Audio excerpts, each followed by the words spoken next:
The stagecoach lurched to a halt outside Downieville, California, and Penelope Turner knew she had made the worst mistake of her life.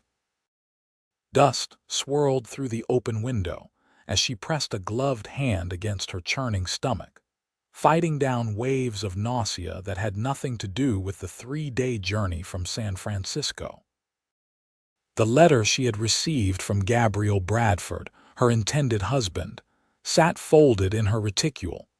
Words she had memorized promising a comfortable home, respectful partnership, and a chance at a new beginning.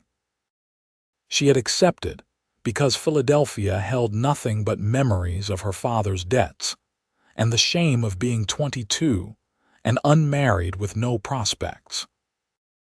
Now, looking at the rough mining town sprawled before her in this September of 1867, she wondered if starvation might have been preferable to whatever awaited her here. The driver pulled open the door, and Penelope gathered her carpetbag and the small trunk that contained everything she owned.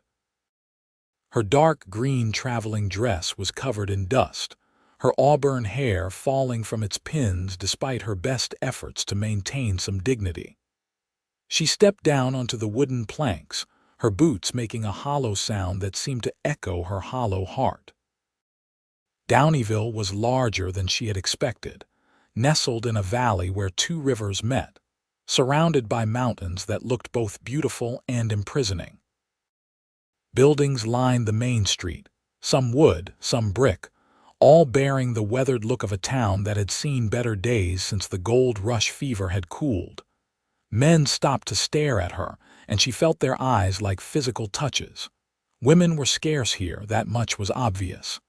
"Miss Turner." A voice came from behind her, and she turned to see a man approaching. He was not Gabriel Bradford.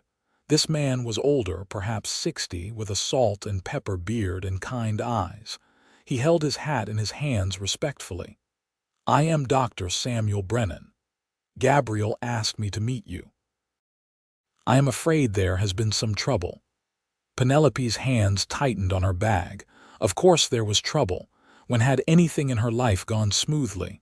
"What kind of trouble?" "Perhaps we should speak somewhere more private. May I take you to the hotel? Gabriel will meet us there shortly." She had no choice but to follow Dr. Brennan down the street, acutely aware of the stares following her. The hotel was modest but clean, and the doctor secured her a room before guiding her to a small parlor off the main lobby. A woman brought tea, eyeing Penelope with curious sympathy that made her stomach sink further. "Gabriel Bradford is a good man," Dr. Brennan began, settling into a chair across from her. "He has worked hard to build his ranch, and he has been honest in his dealings with everyone in town. However, his situation is more complicated than perhaps he explained in his letters. He has a wife already." Penelope heard herself say the words flatly. It would be just her luck. "No, nothing like that. But he does have a daughter. She is 8 years old and her mother died 3 years ago. Gabriel has been raising her alone, trying to manage the ranch and care for a grieving child. He is desperate for help, Miss Turner, which is why he wrote to the matrimonial agency.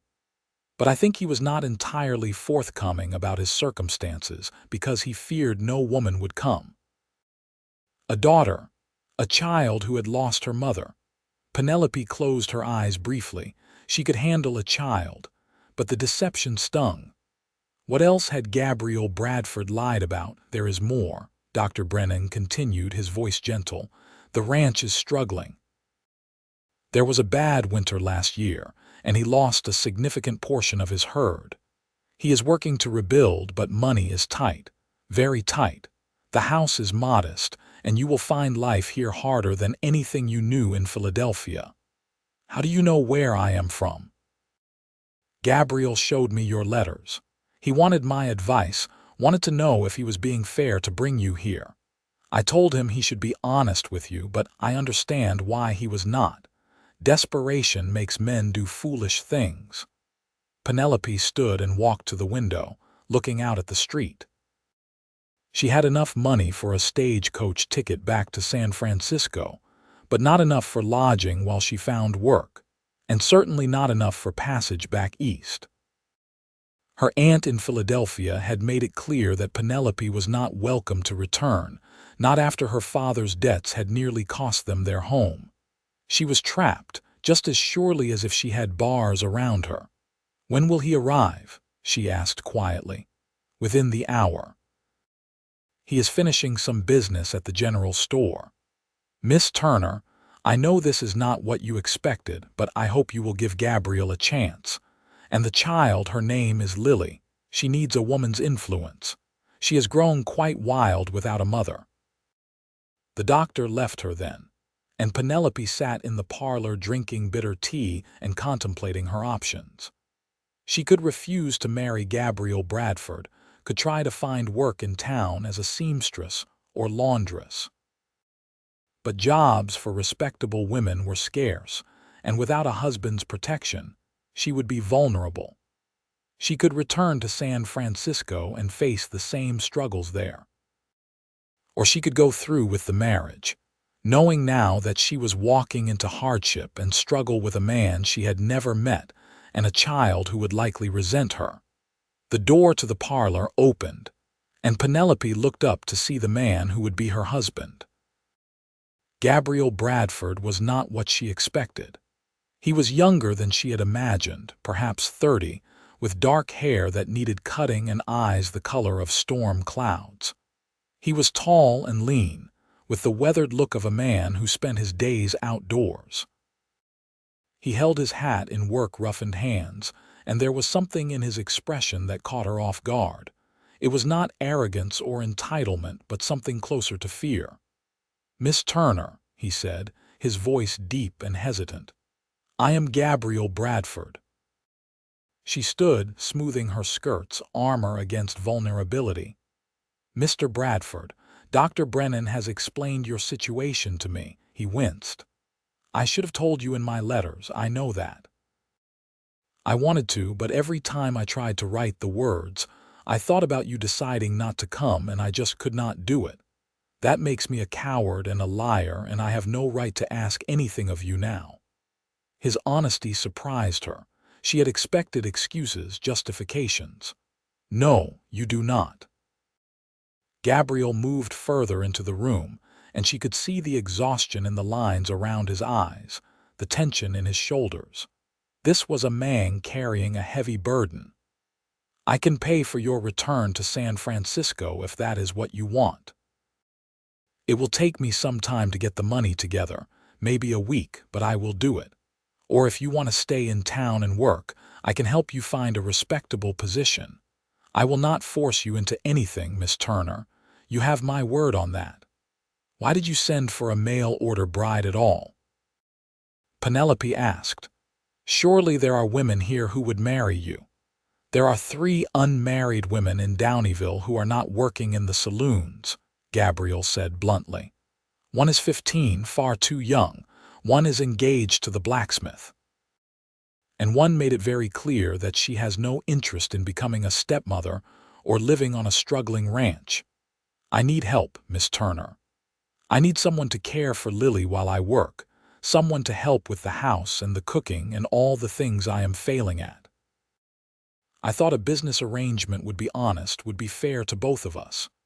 You thought you could buy a wife and a housekeeper in one convenient package," Penelope said, hearing the bitterness in her own voice. "Yes," Gabriel admitted, not looking away. "I did, and I am not proud of that. But I also thought I could offer something in return. A home, such as it is, protection, my name, a chance to build something, even if we are starting from a difficult place." Penelope walked past him to look out the window again. The sun was lowering in the sky, casting long shadows across the street. In a few hours, it would be dark, and she would be alone in a hotel room in a strange town, trying to decide her future. The weight of it pressed down on her shoulders like a physical thing. "Tell me about your daughter," she said finally. Gabriel was quiet for a moment. When he spoke, his voice was softer, filled with love and pain intertwined. Lily is everything to me. She looks like her mother, blonde and blue-eyed, pretty as a picture, but she has my stubborn streak.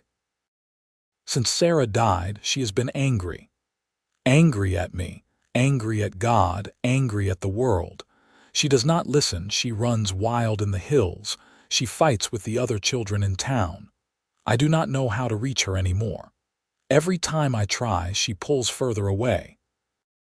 And you think a stranger coming into her home will help? I think she needs a woman in her life, someone who can understand her in ways I cannot. I am failing her, Miss Turner. Every day, I see her slipping further away, and I do not know how to stop it. The pain in his voice was genuine, and despite her anger at the deception, Penelope felt something in her chest soften. She understood loss. She understood anger. Her own mother had died when she was 12, and she remembered the rage that had burned in her, the feeling that the world had betrayed her in some fundamental way. I want to see the ranch before I decide, she said, and I want to meet Lily. Gabriel's shoulders relaxed slightly. Of course. We can go tomorrow morning if you are willing. It is about an hour's ride from town. I do not ride. We have a wagon. It will take longer, but we can manage. Penelope turned to face him fully. I need you to understand something, Mr. Bradford. I came here because I had no other choice. My father died last year, drowning in debt from his gambling. My aunt took me in but made it clear I was a burden. I have no money, no prospects, and no way to support myself. When your letter came through the matrimonial agency, it seemed like an answer to prayer. Now I find out it was built on half-truths and desperation on both sides. I am sorry, Gabriel said simply. Sorry does not change our circumstances, but I will consider your offer. I will visit the ranch, meet your daughter, and then I will give you my decision. If I agree to marry you, it will be with clear terms and honest expectations. No more lies, no more omissions. Is that acceptable? More than acceptable. Thank you, Miss Turner. He left shortly after, promising to return in the morning with the wagon.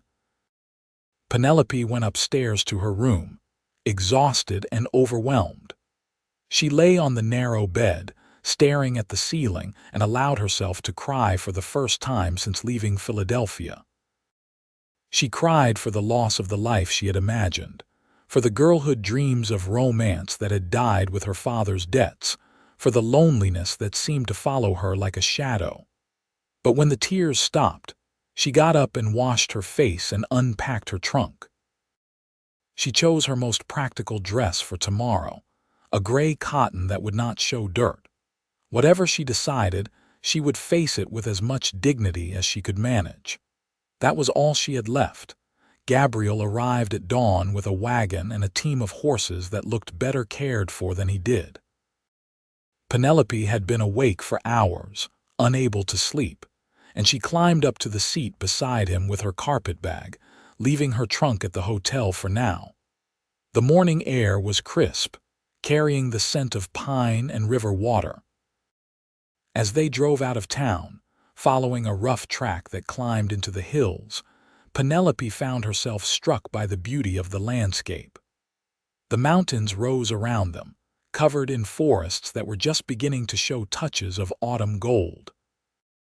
The sky was so blue it almost hurt to look at, and the air was clearer than anything she had ever breathed in Philadelphia. "It is beautiful here," she said, breaking the silence that had stretched between them. "It is," Gabriel agreed. "That is one thing I can promise you honestly. The land itself is beautiful. It is the life that is hard. Tell me about the ranch." He guided the horses around a rough patch in the road before answering. "I have about 200 acres, mostly grazing land. I run cattle, had about 50 head before the winter. Lost 20 in the storms and cold.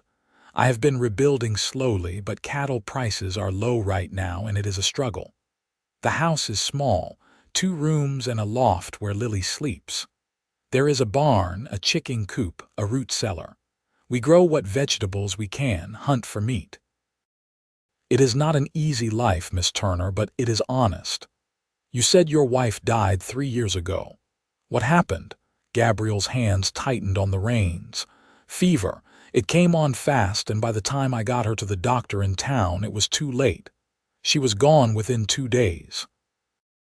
Lily watched her mother fade away, helpless, and I think something broke in her that has never healed.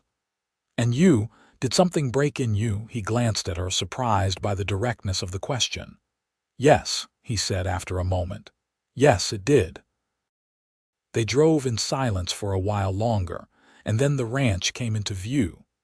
It was exactly as Gabriel had described it, small and rough but maintained with obvious care.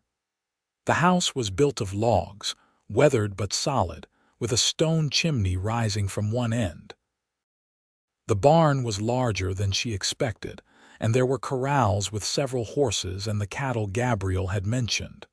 Chickens scratched in the yard, and a dog came running to greet them, barking enthusiastically. "That is Bear," Gabriel said. "He looks fierce, but he is gentle as a lamb." The dog was indeed large and shaggy, and when Penelope tentatively extended her hand, he licked it enthusiastically, tail wagging. Small mercies, she thought. At least the dog liked her. Gabriel helped her down from the wagon, and Penelope looked around the property with a more critical eye. It was rough, certainly, but not hopeless. The house needed paint, the porch had loose boards, the garden was overgrown with weeds, but the bones were good, and with work, it could be made comfortable. "Lily is not here," Gabriel said, looking around with a frown. "She was supposed to stay put until we got back. Damn it. Perhaps she is in the house."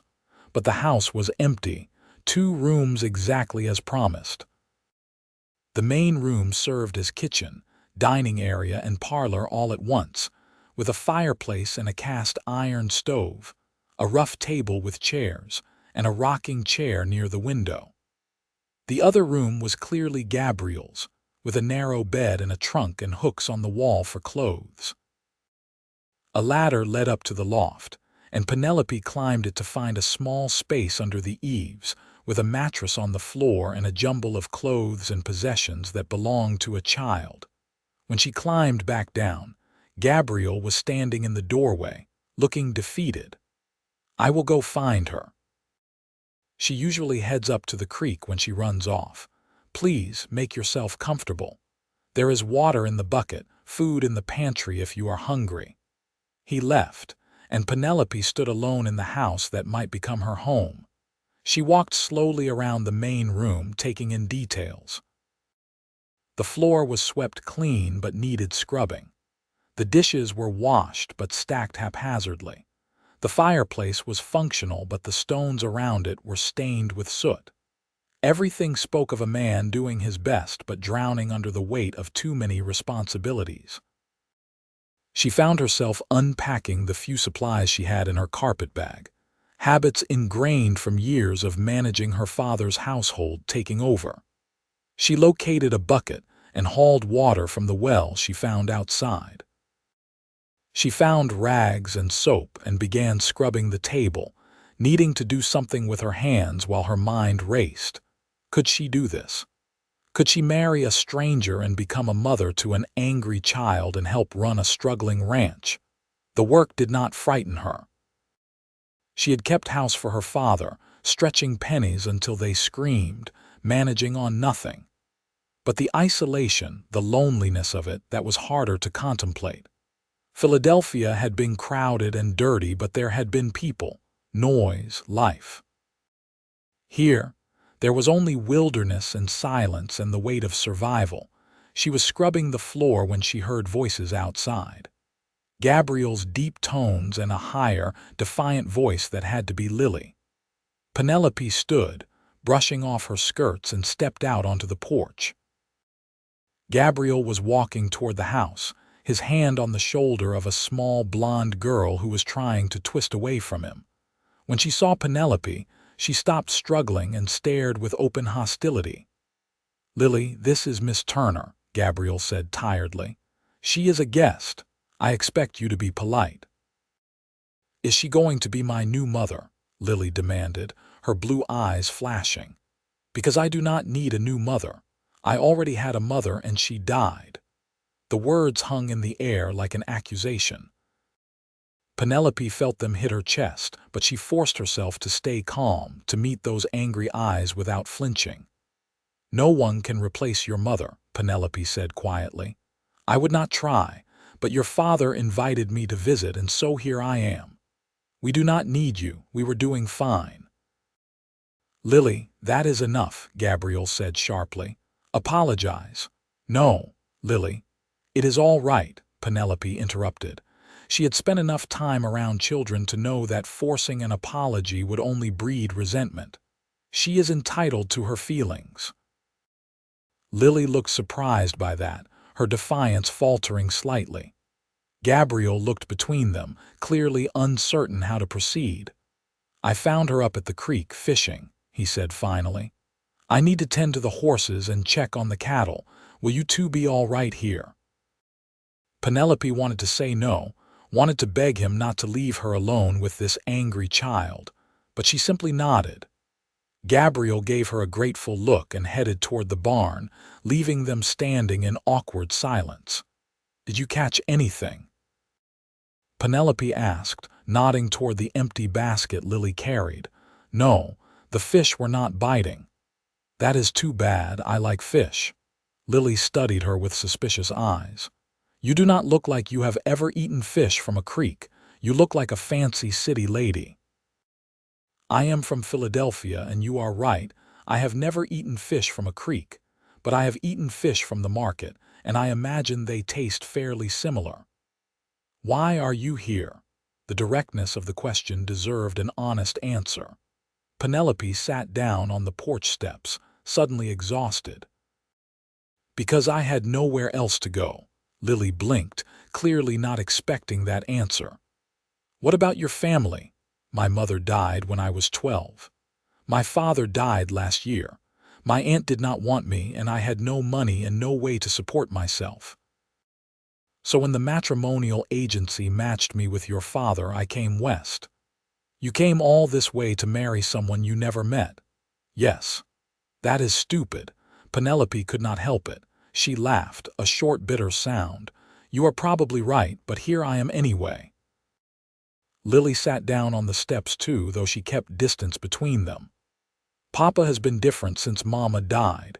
He tries, but he is sad all the time, even when he pretends he is not. Grief does that," Penelope said softly. "It changes people. Were you sad when your parents died?" "Very sad. So sad I thought I might die from it. But I did not die, and eventually the sadness got easier to carry. Mine is not getting easier." Penelope looked at the child beside her, at the set of her small shoulders and the way she was trying so hard not to cry, and felt her heart break a little. "How old are you, Lily?" 8. Almost 9. "That is a hard age to lose a mother. I am sorry that happened to you." They sat in silence for a while, watching chickens scratch in the dirt and bear chase some imaginary prey through the tall grass. The sun was warm on Penelope's face, and despite everything, she felt some of the tension ease from her shoulders. "The house is dirty," Lily said finally. "Papa tries, but he is not good at it. I noticed. I started cleaning the table and floor. Would you like to help?" Lily shrugged. The universal language of children everywhere when they wanted to say yes, but did not want to admit it. They went inside together, and Penelope found another rag and set Lily to wiping down the chairs while she finished the floor. They worked in companionable silence, and by the time Gabriel came in for lunch, the main room looked considerably better. He stopped in the doorway, staring around in surprise.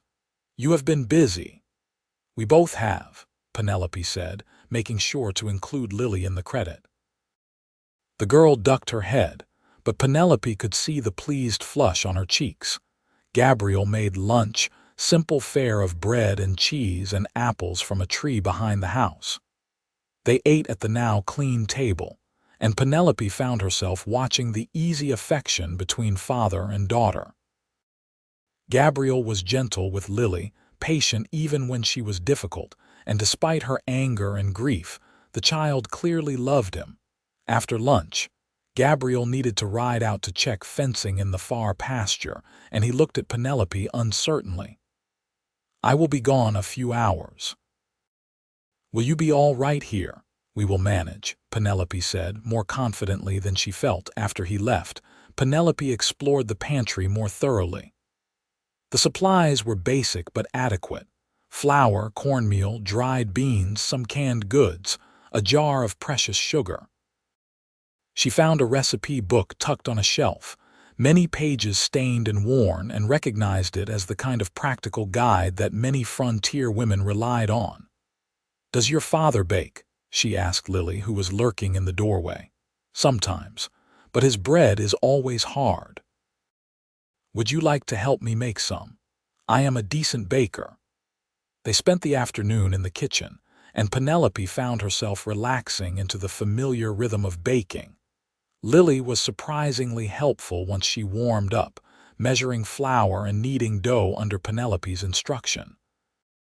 They talked about small things, safe things. Lily told her about the children in town, about her favorite horse, about the swimming hole where she spent summer days. Penelope talked about Philadelphia, about the ships in the harbor and the markets, and the grand houses where wealthy families lived.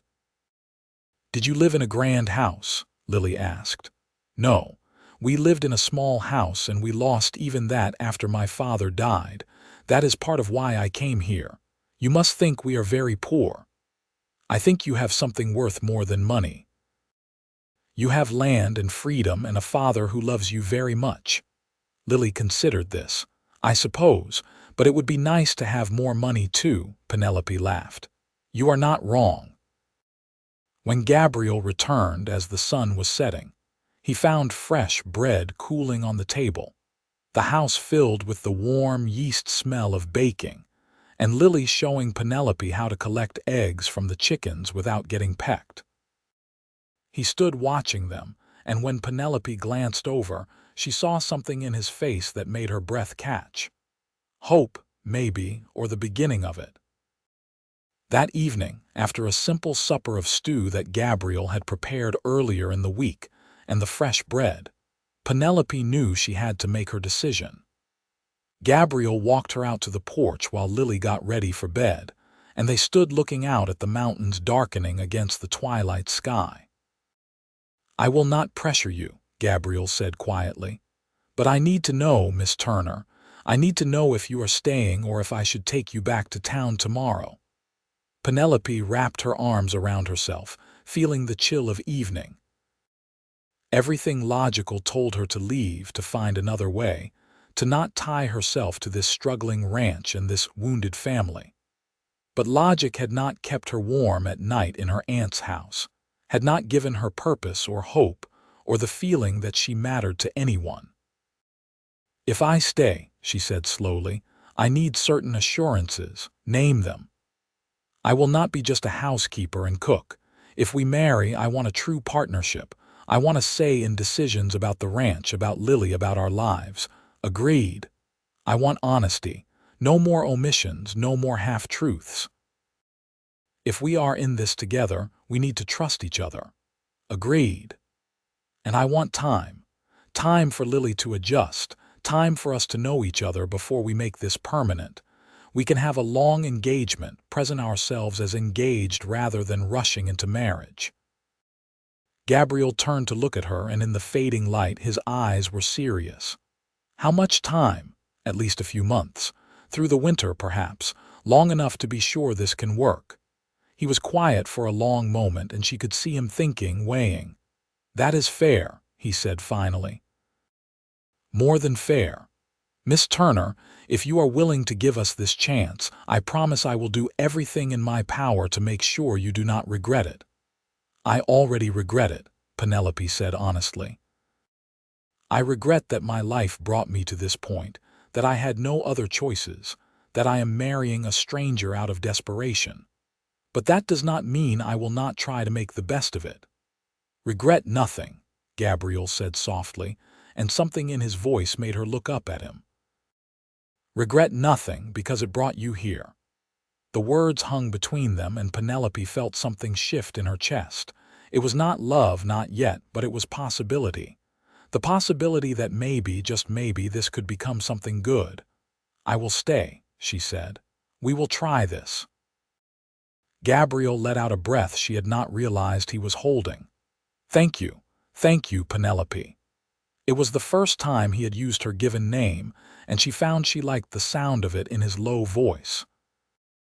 The next morning, Gabriel took her back to town to collect her trunk and to make their engagement known.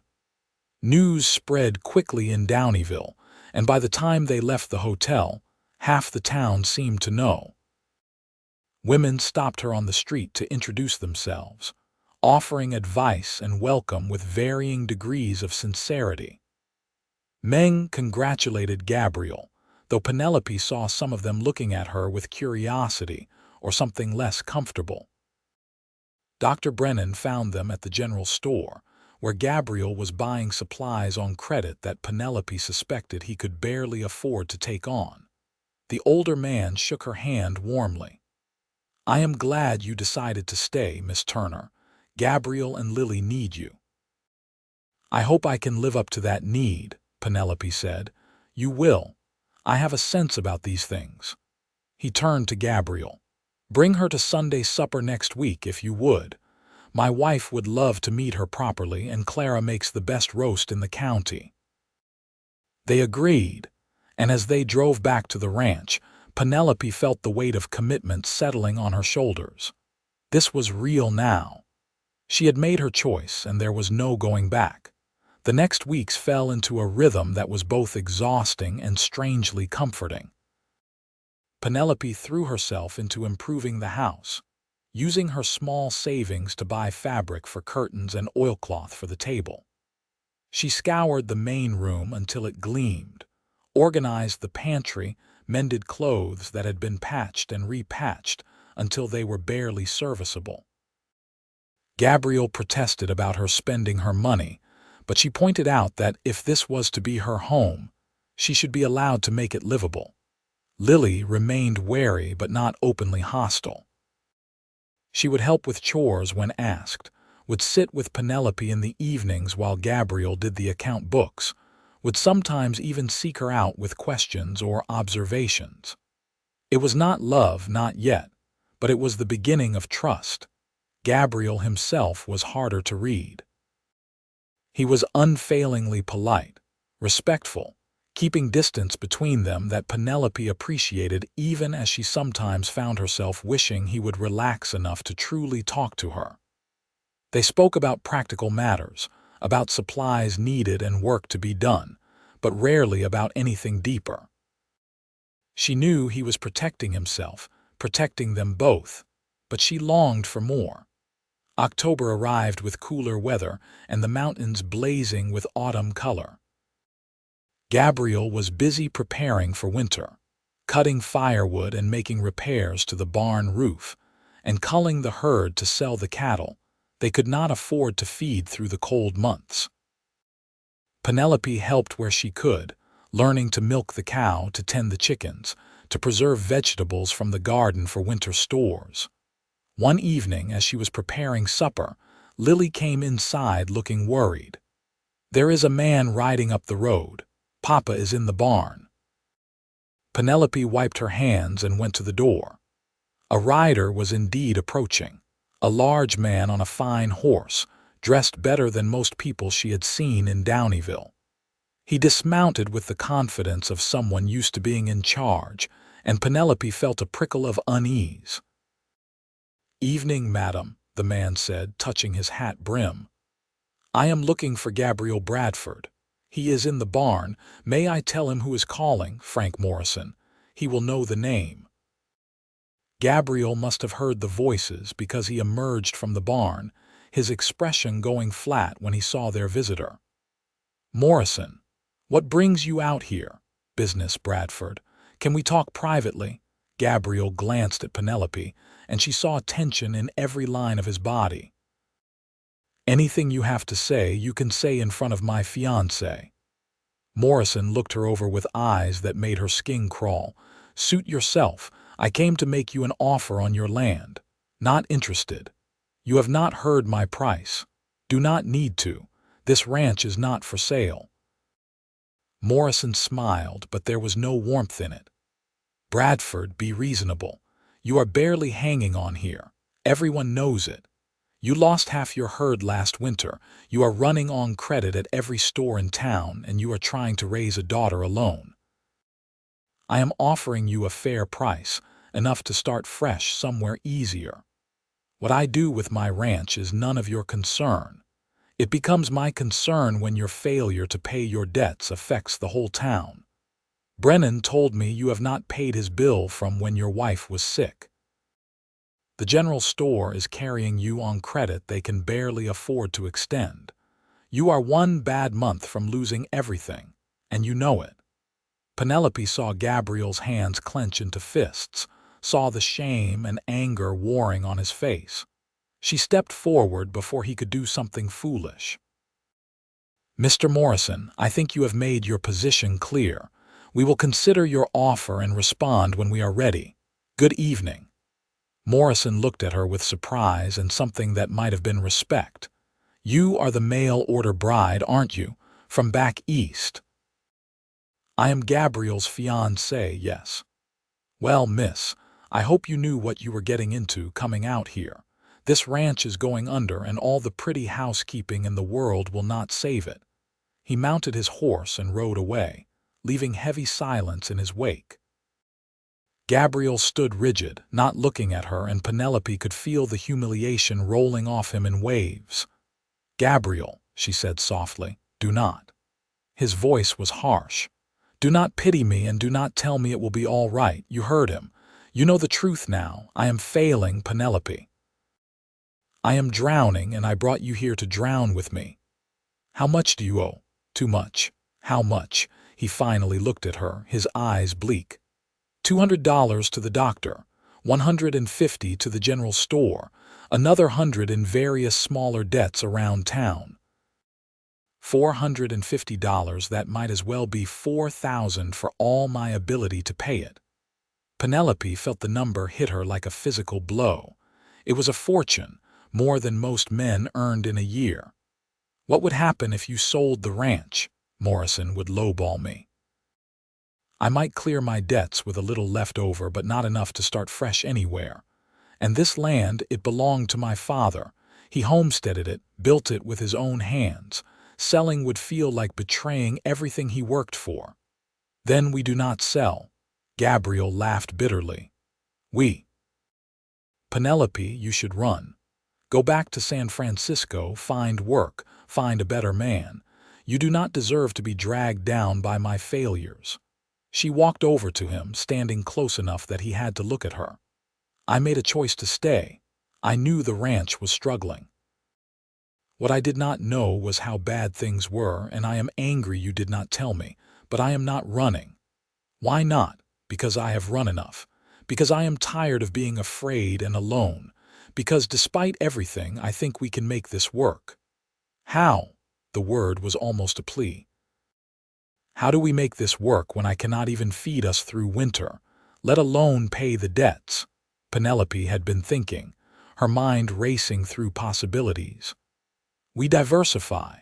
The ranch cannot sustain us alone right now, so we find other sources of income.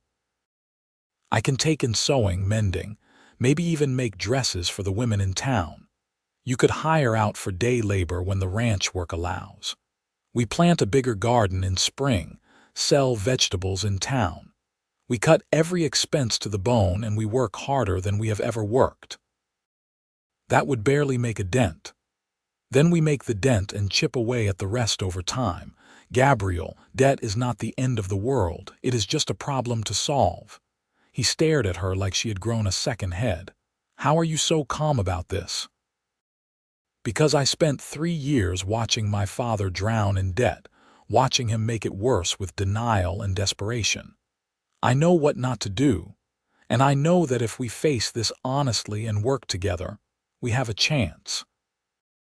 Something in his face cracked open, and for the first time since she had arrived, Penelope saw past his walls to the fear and exhaustion underneath. "I am so tired," he said quietly. "I am tired of failing, tired of watching everything slip away no matter how hard I try." Without thinking, she reached out and took his hand.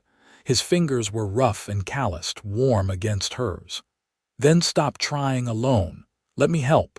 That is what partnership means." He looked down at their joined hands, and she saw his throat work as he swallowed hard. "I do not deserve you." "Probably not, but you are stuck with me anyway." That surprised a laugh out of him, rough and unexpected. He squeezed her hand gently before letting go, stepping back to safe distance. But something had shifted between them, some wall coming down brick by careful brick. Lily had been watching from the doorway, and after Morrison left and her father went back to the barn, she came and found Penelope in the kitchen. "Are we going to lose the ranch?" Penelope considered lying, but Lily deserved honesty. "Not if we can help it. But we need to work very hard, all of us together. I can help. I am stronger than I look. I know you are." Penelope pulled the girl into an impulsive hug, and after a moment of surprise, Lily hugged her back fiercely. It was the first time the child had willingly touched her, and Penelope felt tears sting her eyes. That night, after Lily had gone to bed, Penelope and Gabriel sat at the table with his account book spread between them. The numbers were grim, but looking at them plainly was better than Gabriel's previous method of avoiding them until panic set in. "You have good instincts," Penelope said, studying his notations. "The decisions you made about which cattle to sell, how much to hold back for breeding, those were smart. Did not feel smart when Morrison was throwing my debts in my face. Morrison is trying to buy your land cheap so he can expand his holdings. He wants you to feel desperate so you will sell for less than it is worth. Do not let him win." Gabriel rubbed his face tiredly. "When did you get so fierce?" "I have always been fierce. I just had to be quiet about it back in Philadelphia. One benefit of the West, I suppose. A woman can speak her mind more freely. I am beginning to realize that." They worked late into the night, making lists and plans. It felt impossibly daunting but also clarifying. At least now they knew exactly what they were facing. The next day, Penelope took some of her carefully hoarded savings and bought fabric in town. She put up notices at the general store and the hotel, offering sewing and mending services. Within a week, she had 3 customers, women who needed dresses altered or curtains made or holes patched. It was not much, but it was something. Gabriel took on work helping a neighbor mend fences, coming home exhausted but with a few dollars in his pocket. Lily helped Penelope in the garden, preparing the beds for winter and planning what they would plant in spring. They were all working themselves to the bone, but there was purpose in it, a sense that they were fighting back rather than merely enduring. November brought the first snow, light dustings that melted by afternoon, but promised harder weather to come. Penelope had proven herself a better baker than Gabriel, and she started making extra bread and pies to sell in town. The money was small, but it added up. Every dollar went toward paying down the debts, slow progress that sometimes felt futile but was progress nonetheless. One evening, Dr. Brennan and his wife Clara came for supper, bringing fresh venison and a basket of late apples. Clara was a warm woman in her 50s, motherly and kind, and she and Penelope fell into easy conversation. After the meal, while the men talked ranching and Clara helped Lily with some knitting she was learning, Clara pulled Penelope aside. "I want you to know how grateful we are that you came," Clara said quietly. "Gabriel was drowning before you arrived, and Lily was growing wilder by the day. You have made a real difference here. I am trying, but I fear it is not enough. It is enough that you are trying. That is more than many would do. Clara hesitated. I also want to say, pay no mind to the gossips in town. Some women have been saying unkind things about mail-order brides, about desperation and impropriety. You hold your head high. You are doing good and honest work here. Penelope felt a flush of embarrassment and anger. She had heard some of the whispers in town, had seen the looks. Thank you for telling me. The West is hard on women. We need to support each other, not tear each other down. That night, as Penelope lay in the small bed Gabriel had set up for her in the main room, separated from his bedroom by a curtain he had hung for privacy, she thought about Clara's words. She had found an unlikely ally, and the thought warmed her. She was not alone in this. None of them were. December arrived with bitter cold and snow that did not melt. The work became harder, every task complicated by the weather. Gabriel spent long hours tending the animals, making sure they had feed and water despite the freezing temperatures. Penelope and Lily kept the house warm, cooked endless pots of stew and beans, mended clothes by lamplight. But there were good moments too. Gabriel taught Penelope to shoot, taking her out behind the barn with an old rifle and showing her how to sight and squeeze the trigger rather than pull. She proved a decent shot, and the pride in his voice when he told her so made her glow with pleasure. Lily became more openly affectionate, sometimes climbing into Penelope's lap for stories, calling her by her first name rather than the formal Miss Turner.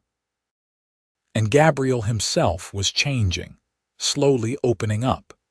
He would tell stories about his childhood, about his father who had died when Gabriel was 16, about his mother who had followed her husband within the year, leaving Gabriel alone to run the ranch. He spoke about Sarah, his first wife, with love but without the crushing grief that had characterized his early mentions of her. She would have liked you, he said one evening when they were alone, Lily already asleep in the loft.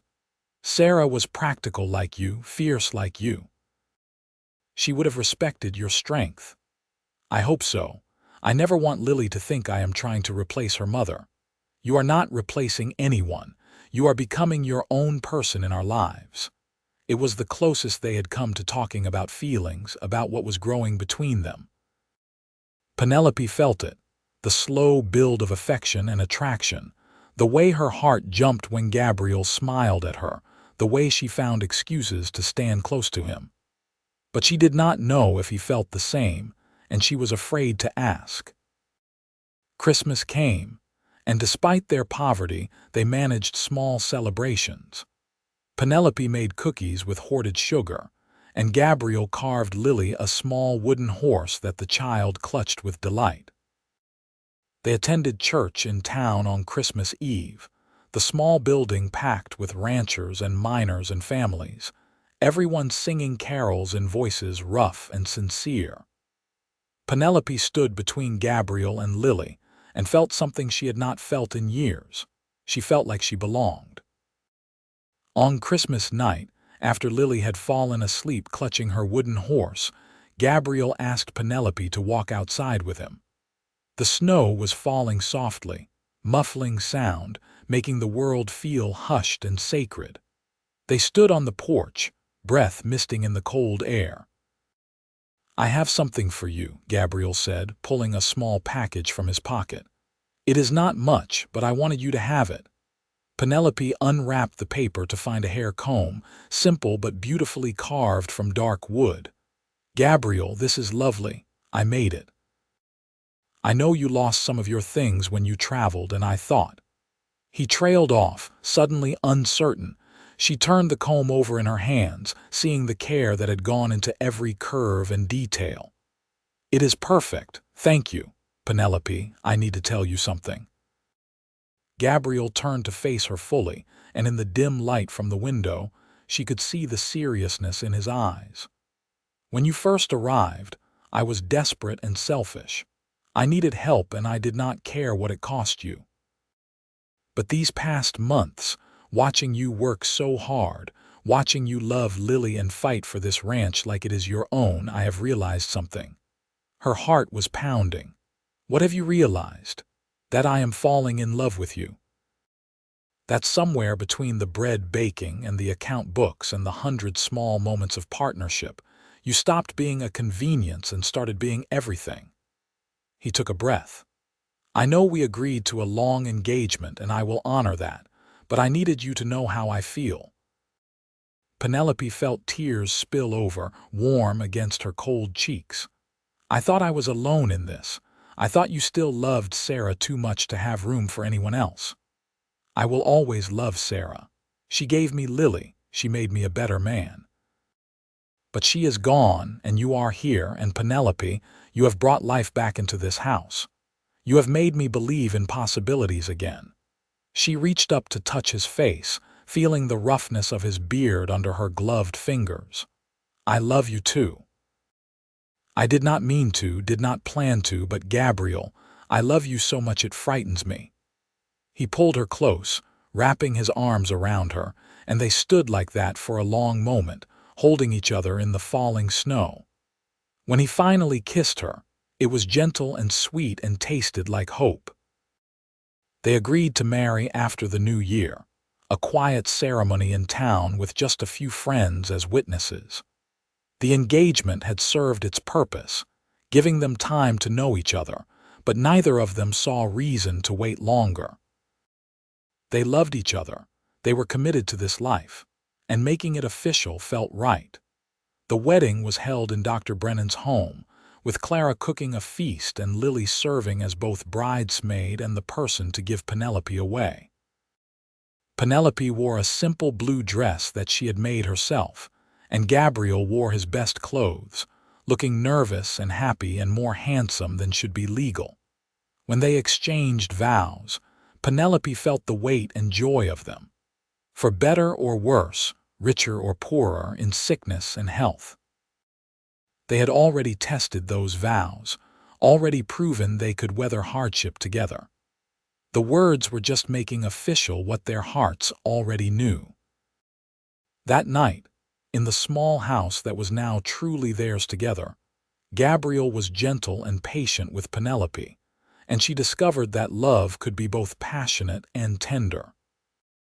They came together as equals, as partners, as two people who had found each other in the wilderness and chosen to build something beautiful. The winter was long and hard, but they faced it as a family.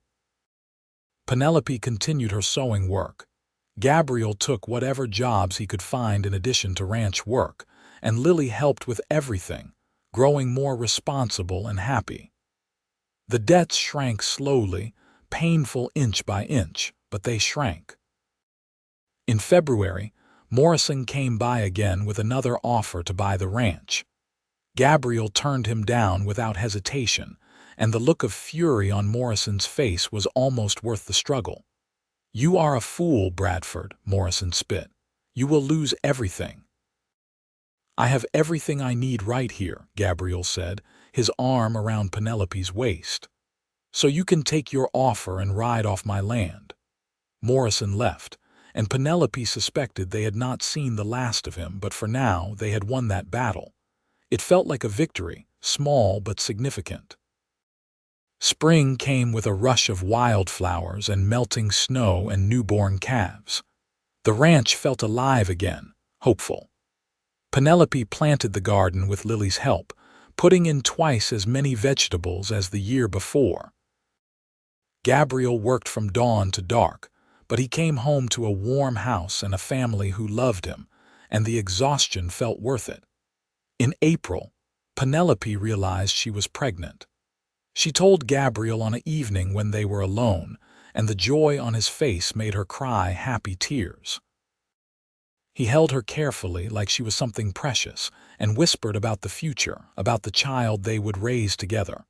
They told Lily together, worried about how she would react to a new sibling. But the girl surprised them, throwing her arms around Penelope with excitement. "A baby. A real baby. Can I help take care of it?" "Of course you can." Penelope assured her. "You will be the best big sister." The months passed in a blur of work and preparation. Penelope sewed tiny clothes and Clara organized the women in town to contribute blankets and supplies. Gabriel built a cradle with the same careful attention he had given to Penelope's hair comb. Lily talked endlessly about the baby, making plans and promises. They made their final debt payment in July, handing over the last dollars to Dr. Brennan with relief and pride. The doctor tore up the bill and shook Gabriel's hand warmly. "You did it, both of you. You beat the odds." "We could not have done it without your patience," Gabriel said. "Well, you are clear now, and just in time for this baby to arrive without debt hanging over your heads. That is a good omen." The baby came in September, a son they named Thomas after Gabriel's father. He was healthy and loud and perfect, with Penelope's auburn hair and Gabriel's gray eyes. Lily was besotted with him, constantly wanting to hold him and help care for him. Penelope watched her family and felt her heart might burst from fullness. That first year together had been the hardest of Penelope's life, but it had also been the best. She had found love, found purpose, found a home in the most unlikely of places. When she thought back to the woman who had stepped off the stagecoach in Downieville, filled with regret and fear, she barely recognized herself. One evening in October, when Thomas was a month old and sleeping peacefully in his cradle, Penelope stood on the porch watching the sunset paint the mountains gold and crimson. Gabriel came out to join her, wrapping his arms around her from behind. "What are you thinking about?" he asked, his voice low and content. "About how I almost did not stay. About how close I came to running back to San Francisco. I am grateful every day that you stayed." She turned in his arms to face him. "Do you remember what you said to me that first night? When I told you I regretted the choices that brought me here." "Regret nothing because it brought you here." He smiled. "I meant it then and I mean it now. Every hardship, every struggle, every moment of doubt, it was worth it to have you in my life." "I regret nothing too," Penelope said softly. "Everything I lost, everything I suffered, it brought me to you, brought me home." He kissed her then, gentle and sweet, and in the house behind them their son made soft baby sounds and Lily sang to him quietly. This was home. This was love. This was everything Penelope had never dared to hope for, found in the wilderness of California with a cowboy who had whispered the exact right words when she needed them most. The years that followed were not always easy. The ranch had good years and bad years, times of plenty and times of struggle. They had 2 more children, another son they named Jacob, and a daughter they named Rose. Lily grew into a beautiful young woman who married a kind rancher from a neighboring property. Thomas and Jacob worked the ranch alongside their father, and Rose proved to have her mother's business sense and her father's love of the land. Penelope and Gabriel grew old together, their love deepening with every passing year. They built the ranch into something prosperous, something they could be proud of. They became pillars of the Downieville community, respected and loved. But their greatest achievement was always the family they had created, the love they had built from desperate beginnings. On their 25th wedding anniversary, their children threw them a celebration in town. The whole community came, bringing food and music and stories. Penelope wore a new dress that Rose had made for her, and Gabriel wore his best suit, still the same man she had fallen in love with but weathered and deepened by time. As they danced together in the warm summer evening, Penelope thought about the frightened mail-order bride she had been, arriving with regret and desperation. She thought about the broken cowboy who had needed help more than he had needed love. She thought about all the moments that had brought them to this point, this life, this joy. "What are you smiling about?" Gabriel asked, pulling her closer. "Just remembering," Penelope said, remembering and being grateful for what? For everything. For the hardship that brought me here. For the courage to stay. For you, for our children, for this life we have built together. Gabriel kissed her forehead. Regret nothing. Nothing, she agreed. Not one single thing. They danced until the stars came out, surrounded by their children and grandchildren and the community that had become family. And Penelope knew, with the certainty that comes from a life well lived, that she was exactly where she was meant to be. The ranch continued to prosper as the years passed. Gabriel and Penelope proved to be shrewd business partners, diversifying their holdings and making smart decisions about breeding stock and land use. They weathered droughts and harsh winters, celebrated good harvests and successful cattle drives. Through it all, their partnership remained strong, built on the foundation of mutual respect and deep love. Lily's marriage brought them their first grandchildren, and Penelope delighted in being a grandmother, doting on the babies while also maintaining the slight strictness that came from her Eastern upbringing. Gabriel would laugh at her, saying she had gone soft, but she could see the same softness in him when he held his grandchildren. Thomas married a schoolteacher from Sacramento, a smart woman who helped introduce new teaching methods to Downieville School. Jacob surprised everyone by falling in love with the daughter of Frank Morrison, the man who had once tried to buy them out. The match had been tense at first, but Gabriel and Penelope had welcomed the girl warmly, and over time, even Morrison had softened, becoming a gruff but affectionate grandfather to Jacob's children. Rose, their youngest, proved to be the most headstrong of all their children. She insisted on attending a women's college in San Francisco, then returned to Downieville with plans to start a cooperative that would help ranchers market their goods more effectively. Penelope saw herself in Rose, that same fierce determination to make her own way, and she supported her daughter even when others in town thought it was improper.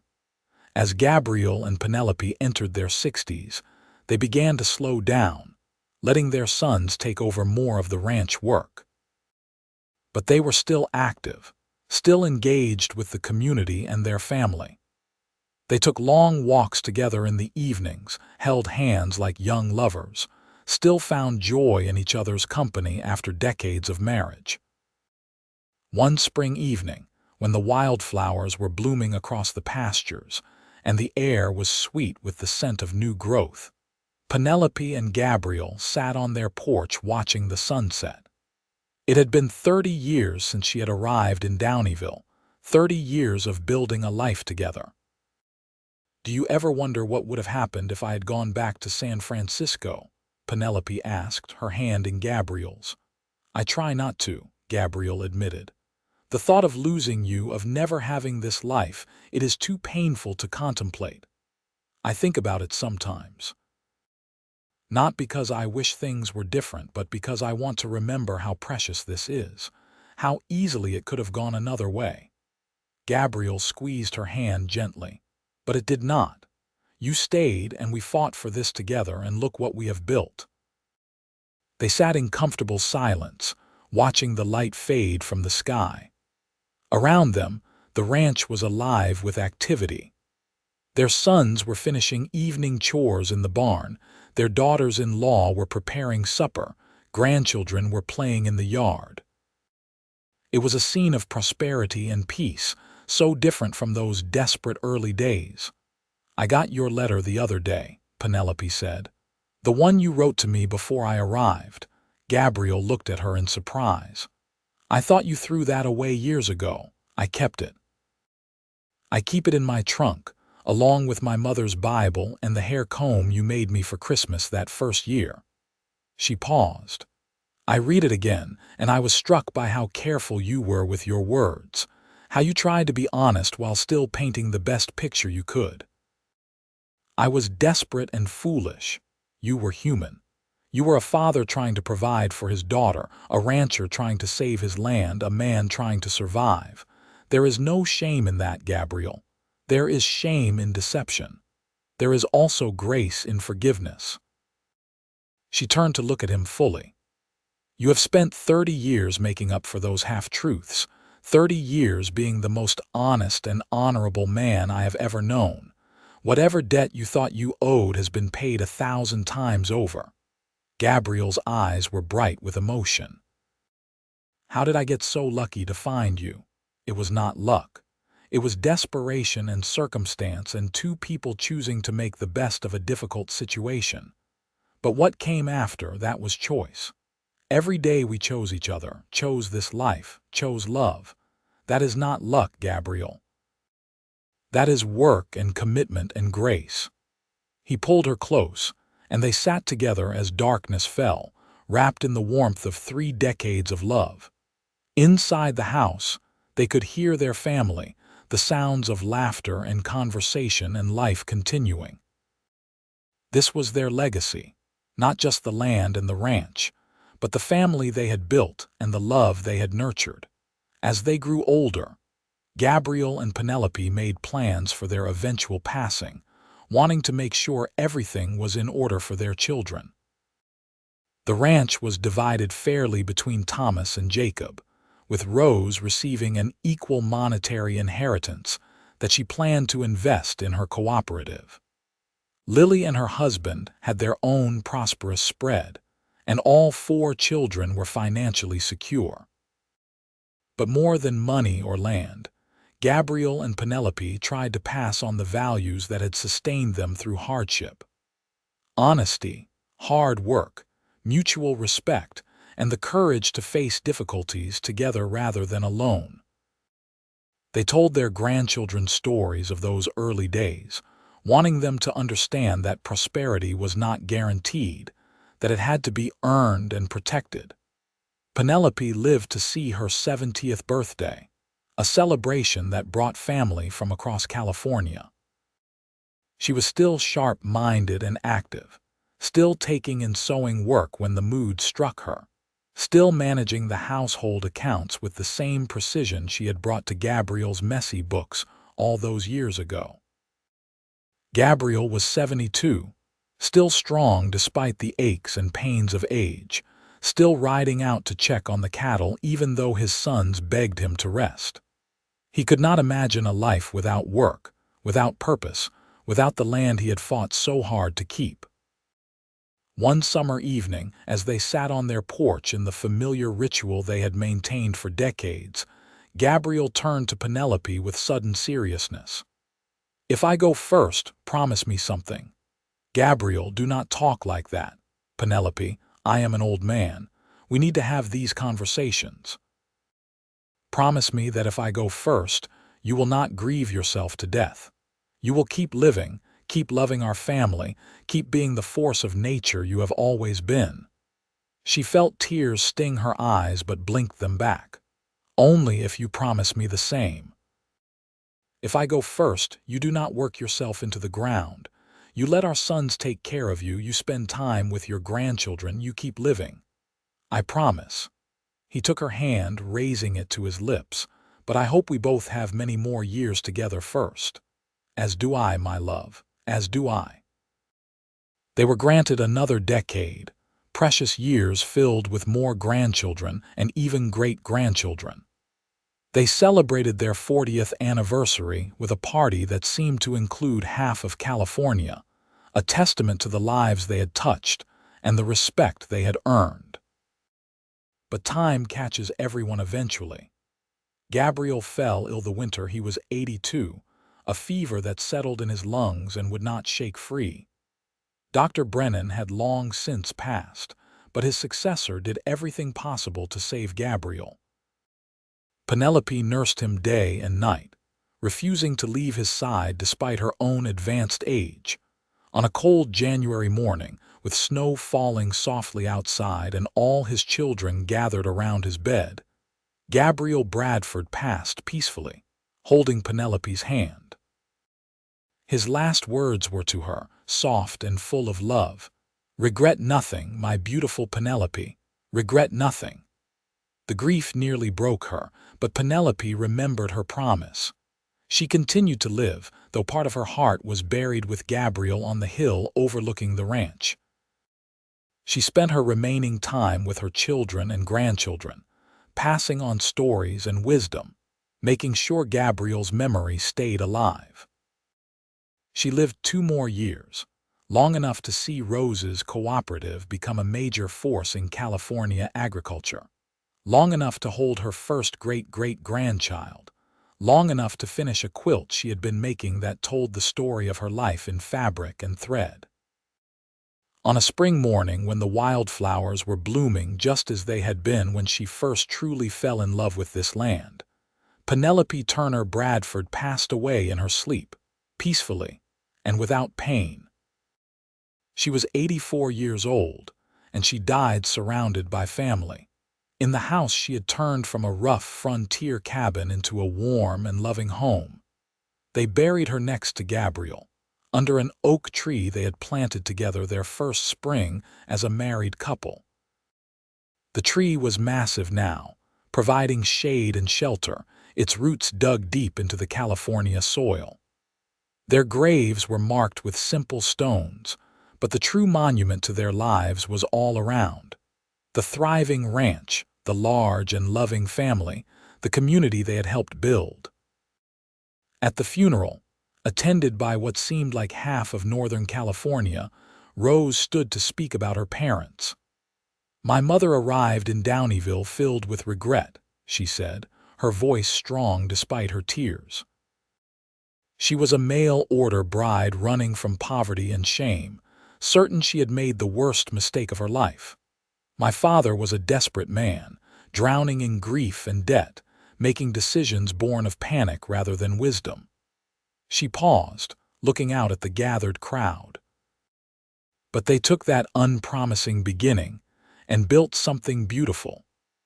They taught us that circumstances do not define us, that hard work and love can overcome almost anything, that partnership means facing difficulties together rather than alone. My father used to say to my mother, "Regret nothing, because it brought you here." And I think that is the greatest lesson they gave us, that even our mistakes and hardships can lead to grace if we have the courage to see them through. The family gathered back at the ranch after the funeral, filling the house that Gabriel and Penelope had built with love and laughter despite their grief. Thomas and Jacob's children were running the ranch now, a third generation carrying on the legacy.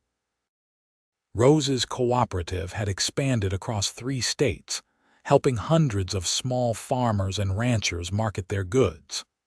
Lily's children and grandchildren were successful in their own right, teachers and doctors and ranchers, all carrying forward the values they had learned.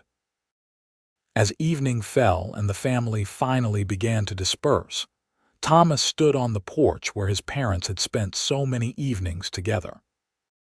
His own children and grandchildren were gathered around him, and he found himself thinking about the stories his mother used to tell, about that first frightening day in Downieville, about the choice to stay, about the hard years that had tested them so thoroughly. "Grandpa," one of his granddaughters asked, a girl of about 15, "were Grandma Penelope and Grandpa Gabriel really mail-order bride and groom? That seems so unromantic." Thomas smiled. "They were. But romance is not about how you start, sweetheart. It is about what you build together. Your grandparents taught me that. They started with nothing but desperation and need, but they built one of the greatest love stories I have ever known. They chose each other every day for over 40 years, through hardship and joy, through struggle and prosperity. That is real romance." The girl considered this. "Do you think they would do it all again, if they knew how hard it would be?" "Without hesitation," Thomas said firmly, "because they regretted nothing. Everything that brought them together, every hardship they faced, it all led to this." He gestured to the ranch, to the family gathered around them. "This is their legacy, not the land or the money, but the family they created and the love they shared. And that, my dear, is worth any amount of hardship. As night fell over the ranch, the stars came out bright and clear, the same stars that had shone down on Gabriel and Penelope all those years ago. The house was quiet now, everyone finally gone or asleep, but it was not empty. It was filled with memories, with love, with the presence of two people who had taken a desperate gamble and turned it into something beautiful. The mail-order bride who had arrived with regret had found love, found home, found purpose. The cowboy who had whispered that she should regret nothing had been right. Every hardship had been worth it. Every struggle had led to grace. And their love story, which had begun so unpromisingly in that September of 1867, had become the foundation for generations of love and prosperity. In the end, that was their greatest gift. Not the land they had preserved, not the wealth they had built, but the proof that love can grow in the most unlikely places, that desperation can lead to joy, and that the bravest thing any of us can do is choose to stay, to fight, to build something beautiful from difficult beginnings. Regret nothing, because sometimes the worst mistakes lead us exactly where we are meant to be. Sometimes the hardest paths take us home,